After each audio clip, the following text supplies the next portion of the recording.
ठरलं तर मग मालिकेचा आजचा भाग खूपच जास्त जबरदस्त आहे, ज्यामध्ये आता सगळ्यांना समजणार आहे की सायलीच हीच तन्वी आहे. चला तर मग आजच्या भागाला सुरुवात करूया. अर्जुन आणि सायली आईस्क्रीम खात बसलेले असतात. तेच आता अर्जुन सायलीला म्हणत असतो की बायको, तुला काय सांगू, मला एवढा आनंद झाला ना, आणि मलाच इतका आनंद झालाय तर आता घरात सगळीजण सुद्धा खूप जास्त खुश होतील. म्हणजेच ना, सगळ्यांनाच वाटत नव्हतं की त्यांची तन्वी अजूनही त्यांच्यात आहे, पण आता खऱ्या अर्थानं समजेलच की त्यांची तन्वी ही अजूनही जिवंत आहे आणि ती आपल्याच घरात आहे. तर दुसरीकडे मात्र आता पाहायला मिळत असतं की नागराजला भेटायला गेलेला असतो. इकडे हा राकेश आणि सचिन त्याच वेळेला खूपच जास्त इकडे राकेश भडकलेला असतो आणि राकेश जेव्हा भडकतो ना, तेव्हा मात्र तो नागराजला म्हणत असतो की काम करायला गेलो होतो, पण कोणतंच काम धडाचं झालं नाही आणि त्यामुळेच ना खूपच जास्त टेन्शन आले. काही कळायला मार्ग नाही आहे, काही सुचतही नाही आहे की हे सगळं काही काय आहे आणि काय नाही ते. मग तेव्हाच ना दुसरीकडे पाहायला मिळत असतं की तेव्हा नागराज म्हणत असतो की तुला एक कामही धड करता आलं नाही, काय बोलायचं तुला, जर हे काम नीट केलं असतंस ना तर ही वेळ आलीच नसती, असंही आता इथे म्हटलं जात असतं. तेच आता दुसरीकडे ह्या सगळ्या गोष्टी होत असताना नागराज म्हणत असतो की हीच ती वेळ होती, हाच तो क्षण होता आणि तो हातात ना तुम्ही लोकांनी घालवला आहे. जर हा प्लॅन जर सक्सेस झाला असताना तर सगळंच आपल्या हातात होतं, पण सगळंच आपल्या हातातनं निसटले. काय चाललंय काय हे, एक कामही धड करता येत नाही आहे राकेश तुला. अरे मला वाटलं होतं की सगळं काही तू मिळवू शकतोस. आता जर त्या दादाला कळलं ना की त्याचीच मुलगी ती आहे तर त्याच्या ना पायाशी अगदीच ना सुख लोळण घालेल. अरे मला तर कळतच नाही आहे की काय करावं, ते डोकं बंद पडलं आहे. हे सगळं ना राकेश तुझ्यामुळे झालं आहे. तुझ्यावर विश्वास ठेवला, मला वाटलं तू एक तरी काम धड करशील, पण एकही काम धडाचं केलं नाहीस बघ. असंही आता इकडे असणारे हे नागराज हे सचिनवर आणि त्याचसोबत राकेशवर ओरडत असतात. मग सचिन म्हणत असतो की आता काहीच उपयोग नाही आहे आरडाओरडा करून, झाल्यात काही गोष्टी चुकीच्या, पण आता यावर मार्गसुद्धा आपल्यालाच काढावा लागणार आहे. काय करायचं आहे ते सांगा आता पुढे. मग त्यावर नागराज म्हणत असतो की एवढी चांगली संधी होती, ती संधी पूर्ण करू शकला नाही आहे हा राकेश, तर आता अजून काय करायचं आहे. त्या लोकांना जर समजलं असेल ना ती खरंच तन्वी आहे तर आपलं काही खरं नाही, कारण त्या रिक्रिएशन दरम्यान ना आता बऱ्याच गोष्टी ना समोर आल्या असतील. मग आता आता काय करायचं आहे काही म्हणून डोकं चालत नाही आहे. तर इकडे सचिन म्हणत असतो पण आपल्याला त्या अर्जुन आणि सायलीला आयुष्यातून उठवण्यासाठी काही ना काही तर करावं लागणार आहे, दुसरा आपल्याकडे कोणताही पर्याय नाही आहे आणि ते तर आपल्याला करावंच लागेल असंही म्हटलं जातं. तेच इकडे अर्जुन आणि सायली आईस्क्रीम खात असतात. तर अर्जुन सायलीला म्हणत असतो की बघ ना कसं होतं ना, या घरात जेव्हा आम्ही लग्न करून तुला आणलं तेव्हा या घरात तू कोणालाच मान्य नव्हतीस आणि त्यांना तन्वीच सून म्हणून हवी होती, पण आता फायनली कळतंय की तूच त्यांची तन्वी आहेस. जर त्यांनाही ही गोष्ट कळेल तेव्हा त्यांनाही किती आनंद होईल ना, असंही आता अर्जुन जो आहे तो बोलत असतो. अर्जुन जेव्हा या सगळ्या काही गोष्टी बोलतो तेव्हा मात्र आता सायलीसुद्धा म्हणत असते की हो, तुम्ही म्हणताय ते अगदी बरोबर आहे, मी सुद्धा या गोष्टीचा कधीच विचार केला नव्हता की हे सगळं असं काही घडेल, पण खऱ्या अर्थाने सांगू का, मला ना आज खूप जास्त आनंद झाला आहे. खरंच मी तुमची तन्वी आहे. आणि सोबतच ना आता सायली अर्जुन जेव्हा आईस्क्रीम खात असतात ना तेव्हा मात्र अर्जुन सायलीला म्हणत असतो, तू ना मला ते आहू जाऊ करू नकोस, तू फक्त ना मला अर्जुन अशी हाक मार. तू मला अर्जुन अशी हाक मारलीस ना की मला माझी ना जुनी मैत्रीण पुन्हा भेटली ना असं वाटतं, कारण ना मग तू जर हे अशा हाका मारलीस ना तर मग मला वेगळंच काहीसं वाटतं, असं अर्जुन सायलीला बोलत असतो. तेच इकडे आता पाहायला मिळत असतं की सगळीजण एकत्र असतात आणि इकडे ह्या जेलमध्येच नागराज हा राकेशवर ओरडत असतो. नागराज राकेशवर सांगत असतो ओरडून की तुला कोणतंही काम काम करायला जमत नाही आहे, तर कशाला हात घालतोस या सगळ्या कामाची वाट लावलीस. आता आपल्याला हे कळायला हवं की त्यांना कळलं आहे की नाही की तीच खरी तन्वी आहे ते. म्हणजे त्याने रिक्रिएशन केलं, त्या रिक्रिएशन दरम्यान तिची मेमरी परत आली आहे का, तिला भूतकाळातल्या गोष्टी सगळ्या आठवल्यात का, हे समजायला हवं. जर हे कळलं ना तर आपण काहीतरी करू शकतो. म्हणजे तिला खोटं ठरवू शकतोस निदान तू, की हे सगळं कशावरनं खरं आहे काय आहे हे विचारू शकतोस ना. त्यामुळे आता ना वेळ वाया घालवू नकोस. काय करायचं आहे ना ते पटापट कर, कारण जर वेळ वाया घालवलंस ना तर हातात ना सगळंच गेलं आहे म्हणून समज. कारण आपल्याला काही झालं ना तरीसुद्धा या सगळ्या गोष्टी खोट्या आहेत हेच दाखवायला लागणार आहे आणि त्याचसाठी तूच काहीसं करणार आहेस असंही आता म्हटलं जातं. राकेश तिकडनं लगेच या सगळ्या गोष्टी खोट्या आहेत हे दाखवण्यासाठी निघून जातो.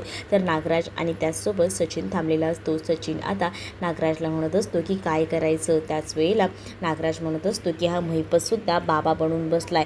जर काय गरज होती हे सगळं करायची, जर तो चांगला असला असता ना तर त्यालाच सांगितलं असतं, त्या अर्जुन सायलीला संपवून टाक, सगळाच गेम फिनिश केला असता, काहीच राहिलं नसतं, सगळी प्रॉपर्टीसुद्धा नावावर झाली असती. पण काय हे सगळं काही उद्ध्वस्त झालं. तेच आता इकडे काहीतरी होईल. महिपत का होईना बरा नसला तरी माझ्या डोक्यात एक आयडिया आहे असं देखील आता सचिन म्हणत असतो. त्यावर नागराज काय आहे आयडिया असं म्हणतो. त्यावर सचिन आता नागराजला ती आयडिया सांगत असतो. म्हणजेच ना प्रियाला आपण या सगळ्यामध्ये इन्व्हॉल्व करायचं, कारण प्रियाला नस माहिती असणार ना तन्वीच्या. मग ह्या सगळ्या गोष्टी जर आपल्याला माहिती असतील तर आपण ह्या सगळ्या काही गोष्टी ज्या आहेत ना त्या पुन्हा एकदा करू शकतो. तेच इकडे अर्जुन आणि सायली आईस्क्रीम खात असताना अर्जुन अशी हाक मारत सायली अर्जुनच्या समोरचा तो आईस्क्रीमचा बाऊल असतो तो काढून घेते आणि आईस्क्रीम संपवत असते. तेच अर्जुन म्हणत असतो की हे काही आपलं चांगलं नाही आहे, मला आहे ना या गोष्टी आवडत नाहीत. तू कसं करतेस गं, सगळंच माझ्या हातातनं काढून घेतेस, माझ्याकडे तू काहीच ठेवलं नाही आहेस असंही आता म्हटलं जातं. तेच आता या सगळ्या गोष्टी बोलत असतानाच ना इकडे आता अर्जुन सायलीच्या हातात ना तो बाऊल खेचायचा प्रयत्न करत असतो. तेव्हाच ना सायली म्हणत असते की आता नाही देणार बाबा. मग अर्जुन थोडा रुसतो.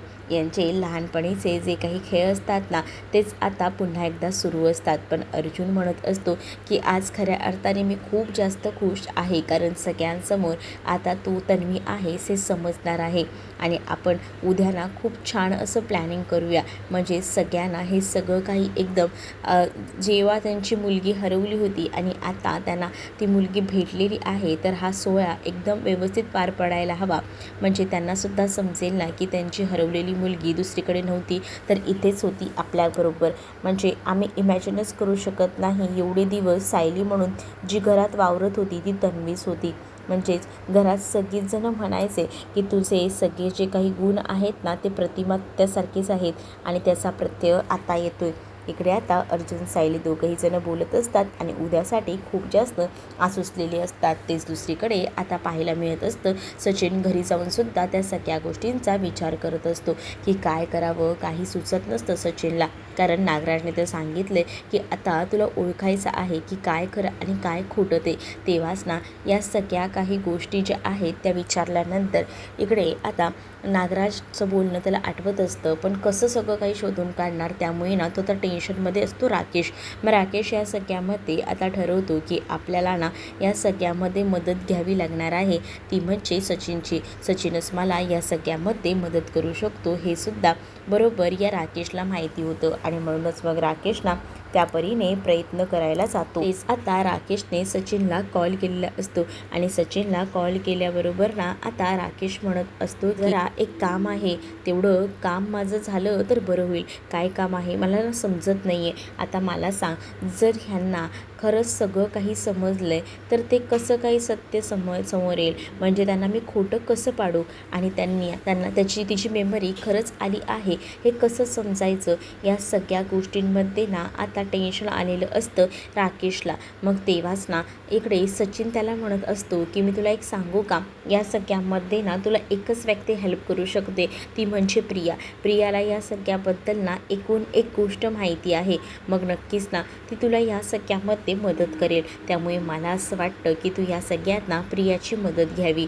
प्रिया तुला सगळ्या काही गोष्टी खुलासा करून सांगेल ज्या आपल्यालाही माहिती नाही आहेत एक तन्वीच्या. मग तेव्हाच ना जी कल्पना दिलेली असते सचिनने, ती कल्पना खरं तर राकेशलासुद्धा आवडलेली असते. राकेश म्हणत असतो की ठीक आहे, मी उद्याच जाऊन ना लगेच ना प्रियाला भेटून घेतो. काय खरं काय खोटं हे सगळ्या काही गोष्टी आहेत ना त्या पडताळतो, असंही आता त्यांनी ठरवलेलं असतं.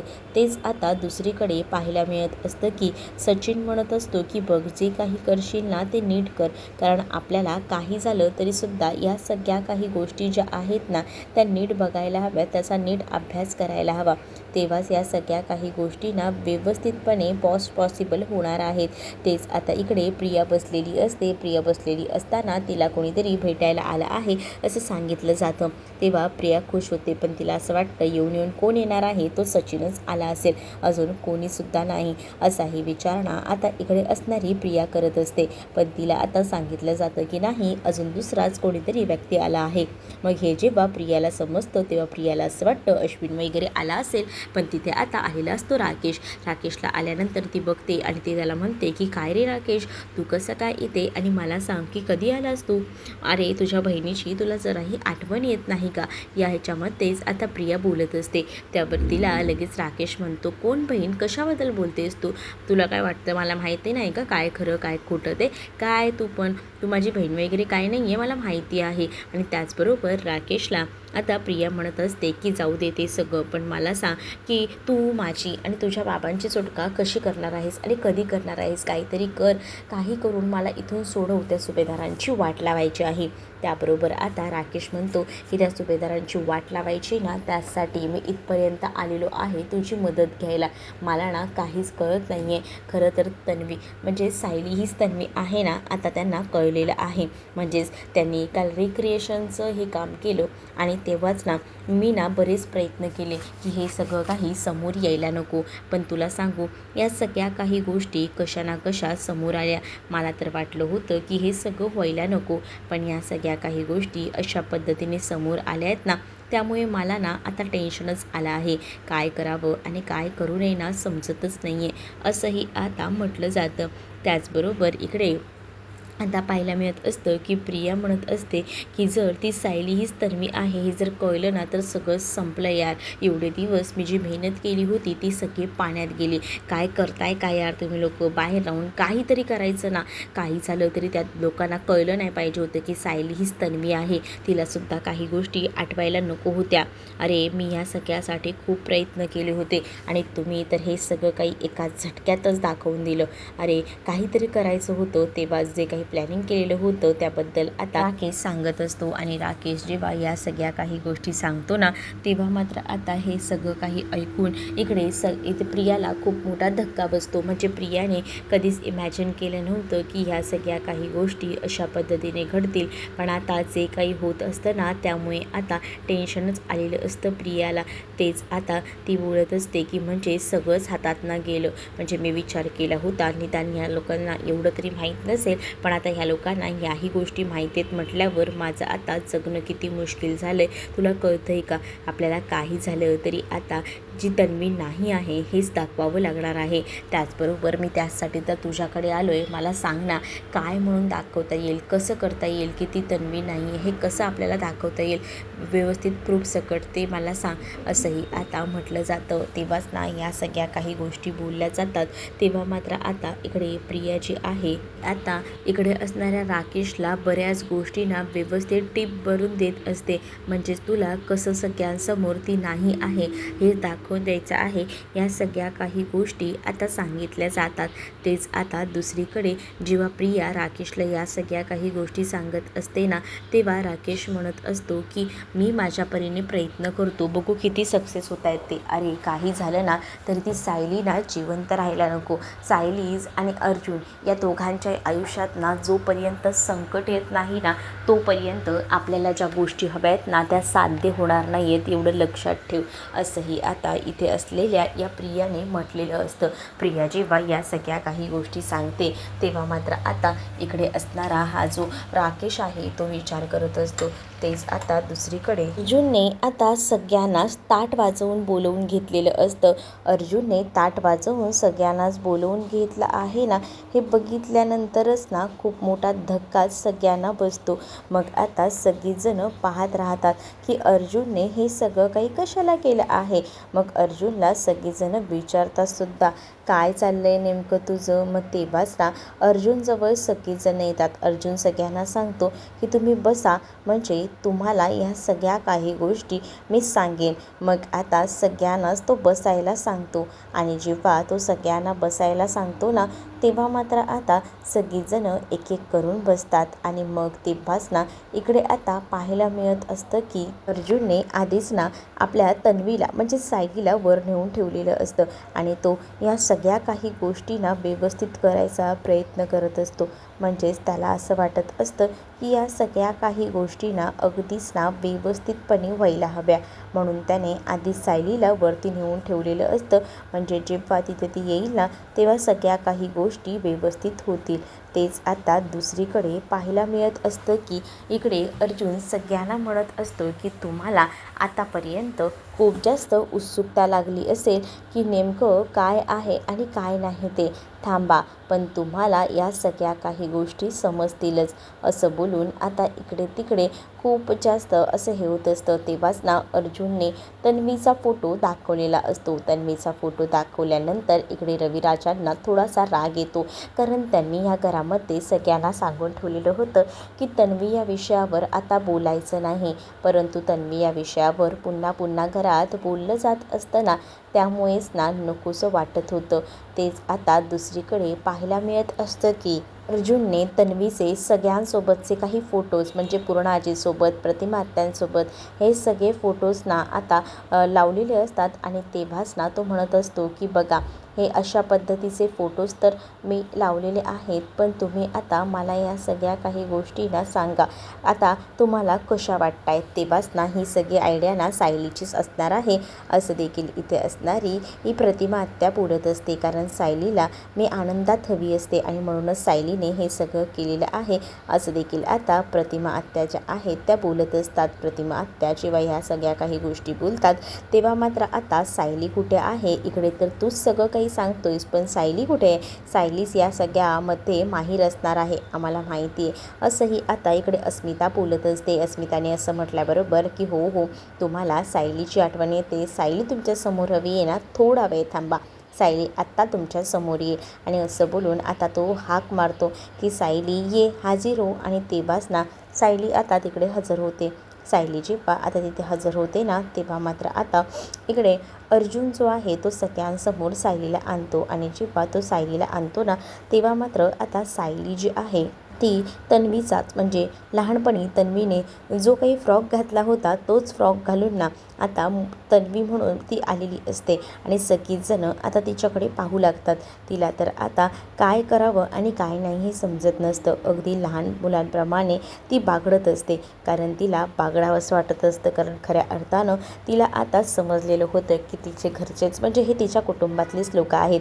त्यामुळे आता तिने तो फ्रॉक घातलेला असतो आणि ती आलेली असते. आणि जेव्हा तो फ्रॉक घालून ती येते ना, तेव्हा सगळीच जणं तिच्याकडे पाहू लागतात. आणि तेव्हाच इकडे आता नक्की काय चाललंय तुमचं हे आम्हाला कळेल का. मग तेव्हाच ना इकडे असणारा अर्जुन सांगत असतो की हो, तुम्हाला समजेल, सगळ्यांना कळेल की काय चाललंय आणि काय नाही ते. तेव्हाच ना इकडे आता जेव्हा सायली अशी खाली येते तेव्हा सायलीला त्या फ्रॉकमध्ये बघून ना प्रतिमा आत्यांचे डोळे ना अक्षरशः पाणावलेले असतात. प्रतिमा आत्यांना काहीच कळत नसतं आपल्या तन्वीला असं समोर बघून. म्हणजेच तन्वी ती सायलीने तन्वीचा ड्रेस घातलेला असतो ना म्हणून. मग तेव्हाच कल्पना म्हणत असते की अगं, आता पूर्ण आजींना बरं वाटतंय, काहीच गरज नव्हती तुला हे सगळं काही करायची. असंही आता इकडे असणारी कल्पना जी आहे ती सायलीला म्हणत असते. तेव्हाच अर्जुन म्हणत असतो की इतके दिवस इतके वर्ष आपण ज्या तन्वीच्या शोधात होतो ती तन्वी आपल्या जवळच होती. या गोष्टी आपल्याला माहिती नव्हत्या, पण आता मी तुम्हाला सांगतोय ही तन्वी म्हणजे दुसरी तिसरी कोणी नाही, तर ही सायलीच ही आपली तन्वी आहे. हे सुद्धा सगळ्यांसमोर आता अर्जुनने आणलेलं असतं. तर आता अर्जुनने ह्या सगळ्या गोष्टी आणल्यानंतर ना सगळेजण अर्जुनकडे पाहू लागतात आणि अर्जुनला म्हणत असतात की नाही, हे सगळं काही खोटं आहे. पण अर्जुन म्हणतो की नाही, माझा शब्द खरा आहे, मी काही खोटं बोलत नाही आहे. आणि असं बोलून असता त्याने आता दाखवून दिलेलं असतं. आणि ते बाज इकडे आता पाहायला मिळत असतं की सायली जी आहे ती आता सगळ्यांना सांगत असते की हो, अर्जुन जे बोलतोय ते खरं आहे, मीच तुमच्या सगळ्यांची तन्वी आहे. असं जेव्हा आता सांगितलं जातं तेव्हा सगळ्यांनाच आनंदाचा खूप मोठा धक्का बसतो. म्हणजे सगळ्यांनीच कोणीच इमॅजिन केलं नव्हतं की हीच त्यांची तन्वी असेल ते. पण आता अशा पद्धतीने त्यांच्यासमोर ह्या गोष्टी आलेल्या असतात. सगळीजणं आता बघू लागतात, पण तिथे असणाऱ्या या रविराजांना मात्र या सगळ्यावर विश्वास नसतो. रविराज जे आहेत ते मात्र आता वेगळ्याच नजरेनं पाहत असतात, कारण त्यांनी आतापर्यंत त्या सायलीला तन्वी म्हणून इमॅजिन करणं त्यांच्यासाठी खूप जास्त जड होतं. आता कळत नव्हतं की काय आहे आणि काय नाही ते. तेच आता इकडे अर्जुन म्हणत असतो की तुम्हाला ह्या सगळ्या काही गोष्टी वेगळ्या वाटत असतील, पण तुम्हाला म्हणून सांगतो की हे सगळं काही खरं आहे आणि आज या सगळ्या काही गोष्टी तुमच्या समोर आहेत बघा. असंही बोलून आता अर्जुन या सगळ्या गोष्टी सांगतो. तेवढ्यातच तिकडे ना आता मधुभाऊसुद्धा आलेले असतात, पण राकेश म्हणत असतो की हे सगळं खरं आहे कशावर ना, कोणता पुरावा आहे, हीच खरी आमची तन्वी आहे त्याचा. तेव्हाच मधुभाऊ सांगतात की जेव्हा माझा हा अपघात झाला होता ना, त्याच दिवशी त्याच रात्री मला सायली म्हणजेच तन्वी भेटली होती आणि हीच तुमची तन्वी आहे. त्याचसोबत अर्जुनकडे अजून एक पुरावा असतो, तो म्हणजे DNA रिपोर्ट. प्रतिमा आत्या आणि सायलीचे DNA मॅच झालेले असतात, त्याचासुद्धा पुरावा असतो आणि तो सुद्धा पुरावा अर्जुन आता दाखवतो. अर्जुनने तो पुरावा दाखवल्याबरोबर इकडे मात्र आता प्रतिमा आत्या सायलीजवळ जातात आणि सायलीच्या गालावरून वगैरे हात फिरवतात. तेच आता रविराजांना सुद्धा आपली लेक साक्षात समोर आहे ह्यांना हे बघूनच ना आनंदाचा धक्का बसलेला असतो. तर तुम्हाला हा भाग कसा वाटला हे कमेंटमध्ये मला नक्कीच सांगा. अशाच अपडेट्ससाठी चॅनलला नक्कीच सबस्क्राईब करा.